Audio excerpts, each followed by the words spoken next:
19 सितंबर 2026 से मेरा ज्योतिष का एक कोर्स ज्योतिष अलंकार बाय आचार्य निखिल दत्याल स्टार्ट हो रहा है।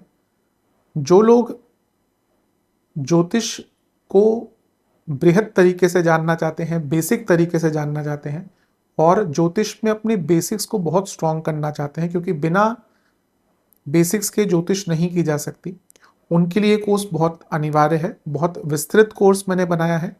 जो लोग इंटरेस्टेड हैं ज्योतिष सीखने में ऑनलाइन मेरे द्वारा, वो इस नंबर 9211790270 इस नंबर पर व्हाट्सएप कर दें।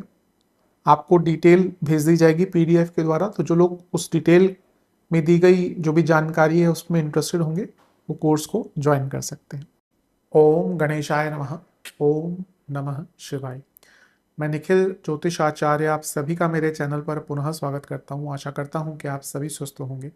महादेव की कृपा आप सभी पर सदैव बनी रहे।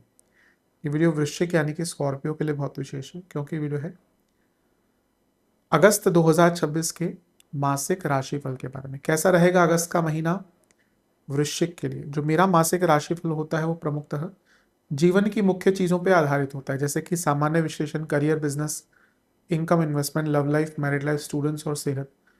और इसी के साथ वीडियो के अंत में मैं कुछ विशेष उपाय भी बताता हूं जिसके करने से महीने की सकारात्मकता में वृद्धि होती है। यदि आपकी लग्न राशि या चंद्र राशि वृश्चिक है, स्कॉर्पियो है, दोनों ही गाइडेंस के लिए देख सकते हैं। जहां से सूट और रिलेट आपको ज़्यादा करता है वहां से देखिए। व्यक्तिगत तौर पे मेरा मानना है लग्न से देखेंगे तो अच्छा है। इनकेस नहीं पता आपको अपनी लग्न राशि, तो अपनी चंद्र राशि से भी इसको देख सकते हैं। शुरू करते हैं इस अत्यंत महत्वपूर्ण राशिफल का सामान्य विश्लेषण के साथ। शुरू करते हैं सामान्य विश्लेषण के साथ। इस महीने के प्रमुख गोचर देख लेते हैं। शुक्र कन्या में आ जाएंगे, यानी कि आपके 11वें घर में। मंगल मिथुन में आ जाएंगे, यानी कि आपके लग्नेश अष्टम में। बुध कर्क में आ जाएंगे, यानी कि आपके 9वें भाव में। अमावस्या को सूर्य ग्रहण लगेगा आपके 10वें भाव में। सूर्य सिंह में आ जाएंगे, यानी कि आपके जो ग्रहण है वो आपके 9वें भाव में लगेगा 12 तारीख को। सूर्य आपके 10वें घर में आ जाएंगे 17 अगस्त को। 22 अगस्त को बुध सिंह में आ जाएंगे, यानी कि आपके 10वें घर में। और पूर्णिमा योग या चंद्र ग्रहण लगेगा 28 अगस्त को आपके 4थे भाव में। ठीक है। पहला, अच्छा, लग्न पे किस ग्रह का प्रभाव है? मंगल का है, लेकिन वो हट जाएंगे दूसरे ही दिन, तो ज़्यादा उसकी हम चर्चा नहीं करेंगे। मंगल के गोचर की चर्चा करेंगे। शुक्र का गोचर पहला होगा। 11वें घर में एक नीच का ग्रह बुरा नहीं होता। मैं कई बार इस चीज़ को समझाता हूँ कि नीच का ग्रह बुरा उसको मत माना कीजिए। हर ग्रह के कुछ कारकत्व तो होते हैं, कुछ अच्छे होते हैं, कुछ बुरे होते हैं। तो नीच का ग्रह अपने नेगेटिव कारकत्वों की तरफ ज़्यादा जाता है। 11वें घर में शुक्र जो सप्तमेश है, ये बिजनेस आदि के लिए अच्छा हो सकता है, लेकिन सप्तमेश का नीच का होना मैरिड लाइफ के लिए अच्छा नहीं है। 12वें घर के स्वामी का अपने से 12वें में आना, यानी कि बाहर से पैसा आ सकता है इस महीने, अगर आपका विदेश संबंधित कुछ काम है। लेकिन इस महीने खर्चे बहुत होने वाले हैं, उस पर ध्यान दीजिएगा। इसके बाद जो गोचर है वो मंगल का है। अभी हमने सप्तम की बात करी, अब मंगल दोष भी स्टार्ट हो गया और लग्नेश भी अष्टम में चले गए। तो यहाँ दिखता है कि, और अभी अभी हम देखें तो आपके चतुर्थेश भी वक्री हुए हैं, तो फैमिली लाइफ डिस्टर्ब दिख रही है। लग्नेश अष्टम में है, मैरिड लाइफ है, सप्तम के स्वामी नीच के हुए हैं। तो ये महीना थोड़ा फैमिली लाइफ के लिए, इमोशनल लाइफ के लिए टफ रहने वाला है। और लग्नेश का अष्टम में जाना एक अनिश्चितता और आउट ऑफ कंट्रोल चीजें दिखाता है। तो ये महीना ऐसा रहेगा जहां पर परिस्थितियां आपको गवर्न करेंगी, आपको परिस्थितियों को गवर्न करने का मौका बहुत नहीं मिलेगा।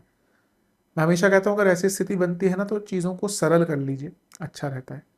समय समय को आप कंट्रोल तो नहीं कर सकते, बस समय काटना ही पड़ता है। ये ऐसा ही टाइम है। बुध कर्क में आ जाएंगे, यानी कि आपके 9वें भाव में। ये होगा 5 अगस्त को। ठीक है, ऐसा बुरा नहीं है, क्योंकि लाभेश अपने से 11वें में आकर बैठ रहे हैं, तो अचानक से धन की प्राप्ति आदि हो सकती है। और 9वां भाव इतना प्रभावित हो गया, उच्च के गुरु, दशमेश सूर्य, धनेश बृहस्पति, पंचमेश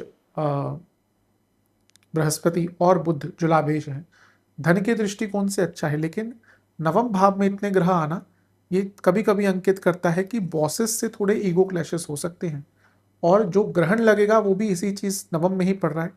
आई थिंक 12 तारीख के बाद से ना जो लोग जॉब करते हैं उनका मैनेजमेंट, उनके बॉसेस उनके पीछे पड़ जाएंगे, थोड़ा प्रॉब्लम है। सूर्य सिंह में आएंगे, यानी कि 17 अगस्त को आपके 10वें घर में आकर विराजमान हो जाएंगे। अब यहाँ पे ग्रहण दोष 10वें घर में लग रहा है, अभी अभी सूर्य के ऊपर ग्रहण लगा, अब ग्रहण दोष 10वें घर में। तो जो प्रॉब्लम बॉसेस की तरफ से आई, जीवन में आई, वो कार्य क्षेत्र में और बढ़ती हुई दिख रही है।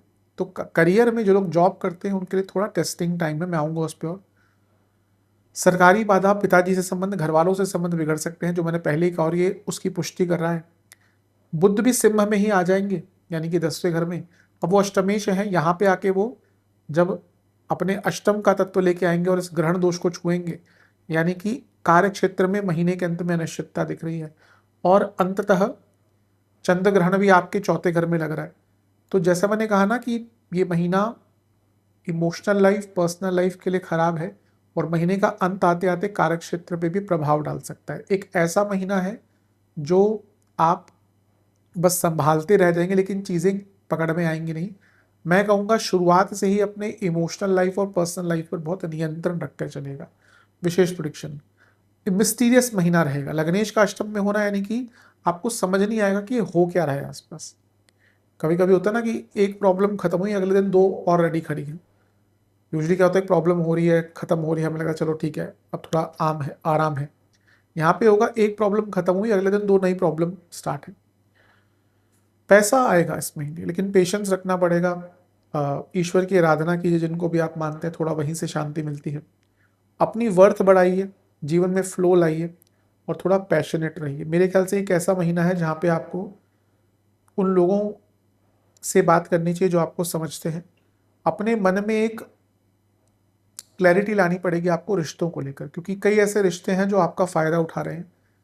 मैंने रिसेंटली एक वीडियो में कहा था कि वृश्चिक वाले इमोशनल फूल्स होते हैं, बहुत लोगों ने उससे रिलेट कर लिया। मैं वीडियो भी कमेंट सेक्शन पढ़ रहा था, तो कई लोगों ने उस पर लिखा कि हाँ वी आर इमोशनल फूल्स। तो होता है, क्योंकि ये लोग बहुत पैशनेट होते हैं, इवन हर रिलेशन की, केवल पति पत्नी, गर्लफ्रेंड बॉयफ्रेंड, दोस्त, भाई बहन।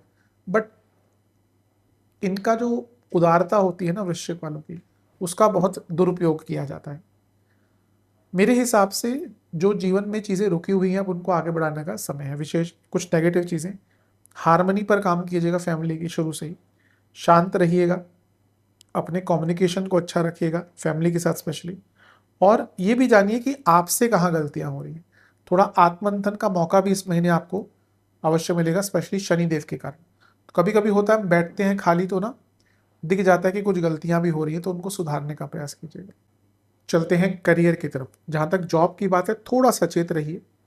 पहला गोचर शुक्र का है, बहुत नेगेटिव नहीं है, लेकिन सप्तमेश नीच के हो रहे हैं, यानी कि हाथ हाई प्रमोशन निकल सकती है, और इमेज खराब हो सकती है, आपकी गुडविल खराब हो सकती है। मंगल का गोचर होगा मिथुन में, अष्टम में आ जाएंगे। लग्नेश का अष्टम में आना अनिश्चितता क्रिएट करता है। बुध का गोचर होगा, ये कई चीज़ों के लिए अच्छा है। लक्ष्मी योग बन रहा है क्योंकि लाभेश लक्ष्मी स्थान में है। लेकिन नवम में बुध जो अष्टमेश है, नवम से 12वें के स्वामी, मैंने अभी सामान्य में क्या कहा, ये महीना बॉसेस से प्रॉब्लम भयंकर होने वाली है। आपके परफॉर्मेंस पर सवालिया निशान उठेंगे, आपके बॉसेस आपसे प्रसन्न नहीं रहेंगे, और इवन ऐसा भी हो सकता है कि बात मैनेजमेंट तक चले जाए, अपर मैनेजमेंट तक चले जाए।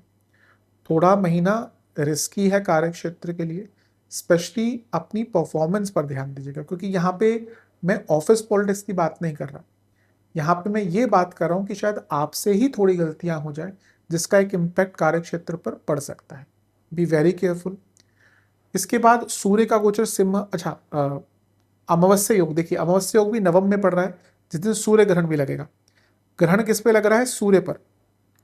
और सूर्य क्या है, दशमेश भी है नवम भाव में। सूर्य बॉसेस के कारक, again bosses will trouble you this month. अगला गोचर सूर्य का है जो केतु के साथ बैठ गए। देखिए, अगर आपकी कंपनी में हालात खराब चल रहे हैं और आपके बॉसेस से नहीं बनती, तो फिर मान लीजिए ये महीना अच्छा नहीं है। अगर आपके बॉसेस के हाथ में है कि भैया किसको निकालना है किसको नहीं निकालना, फिर तो उनसे बना कर रखिएगा, क्योंकि अगर ऐसा हुआ और आपकी नहीं बनती, तो भैया सबसे पहला नंबर आपका ही वो डाल सकते हैं। 22 को बुध भी यहीं पे आ जाएंगे। बुध भी अष्टमेश है। देखिए, सूर्य दशमेश है, यानी कि 10वें घर के स्वामी, करियर के लिए सबसे इंपॉर्टेंट, उन पर पहले ग्रहण लग रहा है, फिर वो केतु के साथ ग्रहण दोष में युक्त हो गए, फिर अष्टमेश भी यहीं पे आ गए। अनसर्टिनिटी, बॉसेस से प्रॉब्लम बहुत ज़्यादा दिख रही है। एंड अगेन मैं कहूँगा, ये गलतियाँ कहीं ना कहीं आपसे ही होंगी। इसमें किसी और को मैं, देखिए आप काम नहीं करते, हाँ बॉसेस का रिएक्शन बहुत ज़्यादा आ सकता है, लेकिन उसका आधार आपकी गलतियाँ ही होंगी इसमें। पूर्णिमा पर ग्रहण लग रहा है। अब ये भी 10वें से सप्तम में, मैंने कहा ना कि अगर आपने बहुत अच्छी इमेज मेंटेन करी हुई है कार्य क्षेत्र में, वो खराब हो सकती है। कभी कभी होता है कि आपकी अच्छी सैलरी, सब कुछ अच्छा है, बट आप, ऐसा हो गया कि आपकी परफॉर्मेंस अच्छी नहीं आ रही। देखिए, सरकारी जॉब है तो अलग चीज़, लेकिन प्राइवेट जॉब में if you are not giving value to your company, आप भले ही बड़े पद पे हो, आप भले ही 5 लाख की सैलरी ले रहे हो महीने की 2 लाख की ले रहे हो, 1.5 लाख की ले रहे हो, 10 लाख की ले रहे हो, सैलरी पैकेजेस तो बहुत बड़े बड़े भी होते हैं, करोड़ों में जाते हैं लोगों के, अगर कंपनी जैसी है तो। बट इफ दे फाइंड कि you are not providing the value to the company, तो आपको निकालने में कंपनी देने लगती। तो इस महीने रेदर देन फोकसिंग कि वो क्या कर रहा है, वो क्या कर रहा है, अपने परफॉर्मेंस पर काम कीजिएगा। विशेष प्रेडिक्शन, शांत रहिए, अच्छा बनाकर रखिए संबंध, काम अच्छा करिए, सपोर्ट लीजिए अगर लगता है कहीं पे तो, और वाणी का ग्रेस रखिएगा, वाणी में ग्रेटिट्यूड रखिएगा। ये महीना ईगो दिखाने का नहीं है, ये महीना एटीट्यूड दिखाने का नहीं है। इस पर विचार कीजिएगा। ऐसा दिखता है कि कहीं ना कहीं कोई आपका जो कलीग है वो भी आपके ऐसा नहीं कि उनके कारण हो जाएगा, पर होता ना कि आग में पेट्रोल डालना, तो वो ये काम कर सकते हैं इसमें।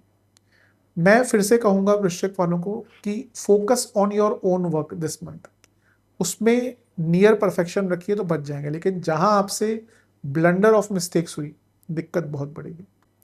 बिजनेस, पहला गोचर शुक्र का है, सप्तमेश है तो मैटर करता ही है। लाभ स्थान में जा रहे हैं सब ठीक है, लेकिन ये नीच की अवस्था में है शुक्र, और ये वक्री शनि से दृष्ट है, तो ना काम थोड़े विलंबित तो होंगे। जल्दबाजी में वैसे भी मत कीजिएगा, स्पेशली कोई कॉन्ट्रैक्ट वगैरह, कोई पार्टनरशिप, कोई इन्वेस्टमेंट लेनी है तो शुरुआती कुछ दिन रुक जाइएगा, 1-1.5 हफ्ता रुक जाइएगा, फिर सोचिएगा। अगला गोचर मंगल का है, विपरीत राजयोग बना रहे हैं छठे घर के स्वामी, कोई पैसा रुका हुआ था वो आ सकता है, और कोई लीगल कॉम्प्लिकेशंस थी, ऑब्लिगेशंस थी, वो पूरी हो सकती हैं। पैसा भी बढ़ेगा इस मंगल के गोचर के साथ। बुध कर्क में आ जाएंगे, ये भी ठीक ही है, कोई बहुत बुरा नहीं है। सप्तम से धन और लग्न से लाभ के स्वामी है, तो उनका लक्ष्मी स्थान में जाना पैसा बढ़ाएगा। अमावस्या योग पर सूर्य ग्रहण, यानी कि नवम भाव में, यहाँ पे ट्रांसपोर्टेशन की प्रॉब्लम, कम्युनिकेशन की प्रॉब्लम, कस्टमर से थोड़ी दिक्कत ये आ सकती है, ध्यान दीजिएगा। सूर्य सिंह में आ जाएंगे, केंद्र में सूर्य केतु, यानी कि सरकारी प्रॉब्लम, सरकारी बाधा, एडमिनिस्ट्रेटिव प्रॉब्लम्स, पार्टनरशिप वाला बिजनेस है तो उसमें मतभेद, ईगो क्लैशेस। फिर बुध भी यहीं पे ज्वाइन कर जाएंगे, ये ठीक है, कोई बहुत बुरा नहीं है। कुछ चेंजेस लाना चाहते हैं अपने बिजनेस में, अच्छा टाइम है। अंततः पूर्णिमा योग आपके चौथे घर में लगेगा जिस दिन चंद्र ग्रहण लगेगा। ये महीना ना उन लोगों के लिए कष्टकारी हो सकता है जिनका फैमिली बिजनेस है, क्योंकि ऐसा लगता है कि फैमिली बिजनेस में बहुत मतभेद होंगे। विशेष प्रेडिक्शन, जो भी प्रॉब्लम चल रही है अपने पार्टनर्स के साथ एक्सप्रेस कीजिए, होपफुल रहिए, और अपने बिजनेस के नेचर को समझिए, उसको धीरे धीरे करके नर्चर करने की कोशिश कीजिए, फोकस बनाकर रखिए। और सबसे महत्वपूर्ण चीज़ ये है कि आपको अपने बिजनेस के प्रति थोड़ा जुझारूपन लाना है, थोड़ा स्थिरता लानी है, थोड़ा एडमेंट होना है आपको, थोड़ा ये प्रयास करना है कि आप अवेलेबल रहें, क्योंकि ऐसा लगता है कई जगह पे आप अनअवेलेबल रहते हैं और इसके कारण प्रॉब्लम्स और बढ़ती हैं। तो इन सब चीज़ों पर आपको बहुत ध्यान देने की आवश्यकता है। Income and investment expenses, income तो रहेगी इस महीने, शुक्र लाभ स्थान में आ रहे, लेकिन जैसे मैंने कहा था शुरू में, वो आपके 12वें घर के स्वामी हैं, नीच के हो रहे हैं, खर्चा बहुत होने वाला है इसमें। पैसा आएगा, आपके धनेश और पंचमेश भी अभी उच्च के हैं तो पैसा आएगा, लेकिन खर्चा बहुत होने वाला है। इन्वेस्टमेंट, शुरुआती 10 दिन अच्छे हैं, बीच के 10 दिन अच्छे हैं, अंतिम 10 दिन थोड़ा संभल कर, थोड़ा ठहर कर, may be look for other options. खर्चों की बात करें, सेहत पर इस टाइम लग रहा है कि मे बी नॉट आपकी सेहत पर, आपके घर में किसी सदस्य की सेहत पर बहुत खर्चा हो सकता है।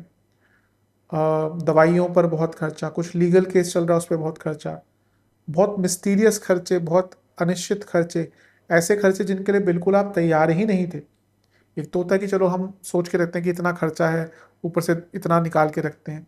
यहाँ पे ऐसा दिख रहा है कि ऐसे खर्चे जिनके जो आपने सोचे ही नहीं थे, sudden expenditure, miscellaneous sudden expenditure, emergency कुछ पड़ गई, तो अपने आप को फाइनेंशियल मैटर्स में थोड़ा स्टेबल रखिएगा।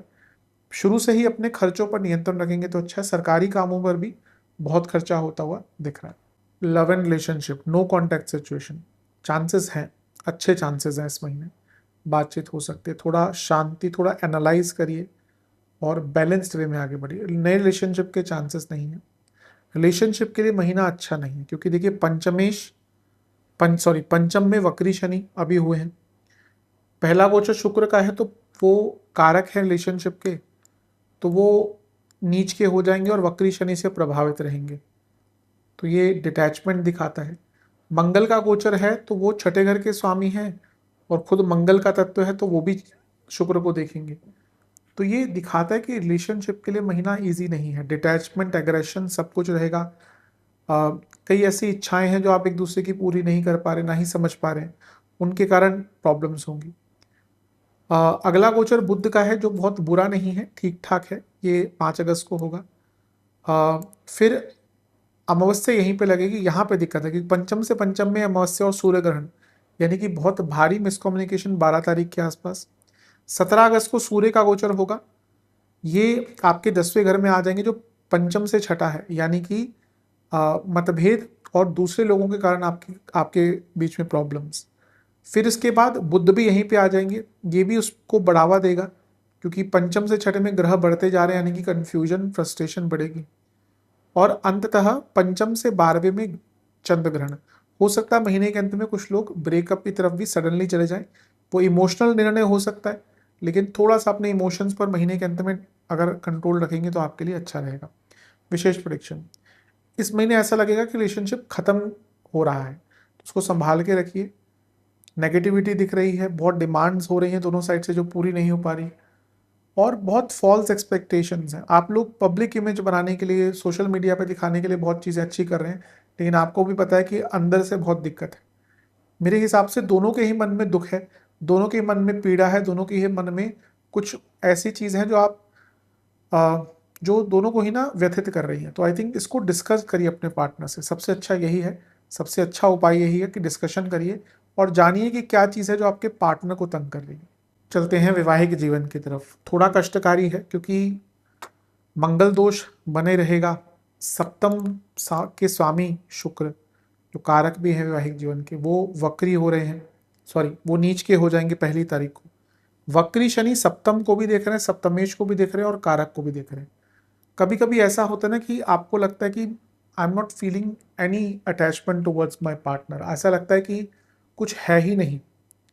कई लोगों के साथ होता है। मैं वैवाहिक जीवन से बहुत समय से उसके बारे में लोगों से डील कर रहा हूँ, बात कर रहा हूँ, करता हूँ, क्योंकि कंसल्टेशन के दौरान तो कुंडली दिखा देती है कि हाँ भैया, दो लोग भले ही साथ में रह रहे हो, मे बी परिवार वालों के लिए, दोस्तों के लिए they are very happy couple, but कभी कभी आंतरिक रूप से भावनाएं, एनी लेवल ऑफ इंटीमेसी खत्म हो चुका होता है। तो यहाँ पे यही दिख रहा है कि because of lack of emotional intimacy, physical intimacy, problems आ सकती हैं और आ रही हैं। तो ये महीना is not very easy for married life. अगला गोचर मंगल का है, तो मंगल दोष कैरी फॉरवर्ड ही हो रहा है और अष्टम में चले जाएंगे, यानी कि लड़ाई झगड़े बहुत बढ़ेंगे। इसके बाद बुध का गोचर होगा, जो ठीक ठाक है, बहुत ज़्यादा दिक्कत वाला नहीं है। लेकिन नवम में अमावस्या पर सूर्य ग्रहण लगना, ये पारिवारिक समस्या दिखाता है, यानी कि ना आप दोनों के बीच में तो प्रॉब्लम चल ही रही है, फिर बाहरी तत्व है, पेरेंट्स हैं, दूसरी चीज़ें हैं, करियर है, उसका प्रेशर भी रहेगा। 10वें घर में सूर्य चले जाएंगे 17 तारीख को, यहाँ से इन लॉज की प्रॉब्लम स्टार्ट होगी। बुध भी यहीं पे आ जाएंगे। 17 तारीख के बाद से इन लॉज बहुत दिक्कत देने वाले हैं। और अंततः आपके चौथे घर में ही, यानी कि फैमिली के भाव में ही ग्रहण लगेगा, चंद्र ग्रहण। तो महीने के मध्य भाग के बाद वो मान के चलिए कि फैमिली, जो आप दोनों के बीच में प्रॉब्लम आ रही है, अटैचमेंट की, डिटैचमेंट की, डिज़ायर्स नहीं फुलफिल हो पा रहे किसी भी प्रकार के हो, वो तो है ही, उसके ऊपर से जो फैमिली का दबाव और आ गया, इन लॉज की प्रॉब्लम और आ गई, कष्टकारी है, मैरिड लाइफ के लिए अच्छा नहीं। विशेष प्रेडिक्शन, डिस्टेंस मेंटेन कीजिए बाहरी लोगों के बीच में और अपने बीच में। ऐसा लगता है कि ना बहुत एग्जॉस्टेड हो चुके हैं। मैं भी वृश्चिक वाले, जैसे मैंने कहा, दे वो इमोशनल होते हैं, जिनको पसंद करते हैं उनके लिए बहुत कुछ करते हैं, बट वृश्चिक वाले लोगों को बहुत लोग ग्रांटेड लेते हैं।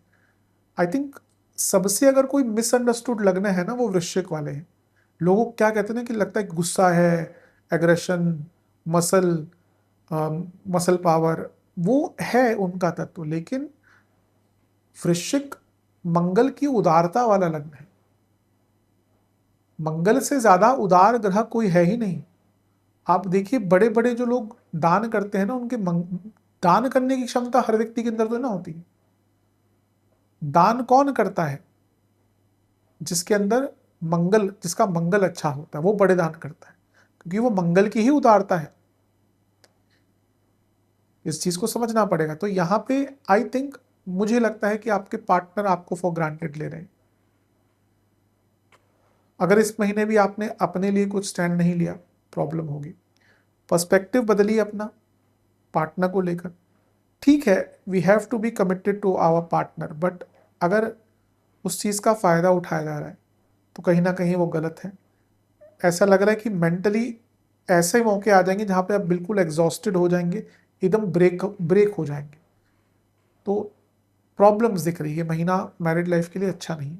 स्टूडेंट्स, एग्जाम्स शुरुआती 10 दिन ठीक है, लेकिन ग्रुप स्टडीज पर फोकस कीजिएगा। बीच के 10 दिन अच्छे हैं, लेकिन आप ही अपने शत्रु बनेंगे, क्योंकि आप बहुत लेजी रहेंगे। अंतिम 10 दिन अच्छे हैं। इस महीने खास ध्यान देना है कि पंचम में वक्री शनि है, तो ना चीजें मंद रहेंगी। पंचमेश उच्च के हैं गुरु, ये ठीक है, लेकिन शनि का प्रभाव मंदता लाएगा। और एक नीच का ग्रह शुक्र भी पंचम को देखेगा पहली ही तारीख से, तो ध्यान भटकेगा। मंगल का आश्रम में जाना ठीक ठाक है। बुध का 5 तारीख को नवम में आना बहुत अच्छा है। उसके बाद यहाँ पे जब ग्रहण लगेगा, सूर्य ग्रहण, अगेन वहाँ पे कम्युनिकेशन की प्रॉब्लम एंड फोकस की प्रॉब्लम आ सकती है। कब? 12 अगस्त के आसपास। फिर सूर्य का गोचर हो जाएगा 17 अगस्त की, भी ठीक है, कोई बुरा नहीं है। पंचम से छठे में सूर्य, कॉन्फिडेंस बढ़ता है। फिर बुध का गोचर हो जाएगा, बुध आदित्य योग दोबारा बन गया, बुध केतु, यानी कि अपनी गलतियां समझ आएंगी।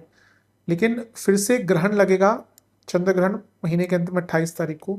इमोशनल प्रॉब्लम्स के कारण आपका ध्यान नहीं लगेगा स्टडीज पर, थोड़ा ध्यान देना है। विशेष प्रेडिक्शन, यात्राएं बहुत दिख रही हैं। फोकस, फोकस क्या, टाइम टेबल इस बार या शेड्यूल आपका नहीं बन पाएगा, जिसके कारण दिक्कत दिख रही है। I think you need to go back to your roots. आपको स्टडीज, आपको सिलेबस वगैरह पर दोबारा ध्यान देना पड़ेगा, और मेरे हिसाब से थोड़ा अपने स्टडीज में बैलेंस भी लाना पड़ेगा, अदरवाइज दिक्कत दिख रही है इस महीने। सेहत, इस महीने blood pressure, hormonal problem, dental problem, आंखों की प्रॉब्लम, इन्फ्लामेशन, इंडाइजेशन, पेट के रोग ज़्यादा रहेंगे। शुरुआती 10 दिन बीपी, नेत्र विकार, हार्मोनल प्रॉब्लम, सर के रोग। बीच के 10 दिन नेत्र विकार, एसिडिटी, गले के रोग, स्किन डिसऑर्डर, पैरों के रोग। अंतिम 10 दिन में इन्फेक्शंस, फीवर, पुनः सर के रोग, एंजाइटी आदि, शिरोरोग, दिमाग से संबंधित रोग, नसों की प्रॉब्लम तंग करेगी। उपाय के स्वरूप में बजरंगबली को गुलाब के पुष्प की माला अर्पण करें। चमेली के पुष्प मिल जाते हैं तो वो अर्पण करें। चमेली का एक दिया अर्पण करें। घी का एक दिया अर्पण करें। घर में हलवा बनाएं आटे का, उसमें केसर, इलायची और गुलाब जल का उपयोग करें। भोग लगाएं बजरंगबली को। हनुमान बाहुक का 2 बार पाठ करें, और हनुमान चालीसा का भी 2 बार पाठ करें। हनुमान जी के मंदिर में बेसन का दान करें। महादेव का दूध से अभिषेक करें, चंदन का विलेपन करें, केसर का तिलक लगाएं। महादेव के मंदिर में शक्कर और चावल का दान करें। शिव चालीसा का 2 बार पाठ करें। आशा करता हूँ वीडियो काम आएगा। चैनल पर नहीं सब्सक्राइब कीजिए, वीडियो को लाइक कीजिए। मिलता हूँ अगली वीडियो में, तब तक के लिए ओम नमः शिवाय।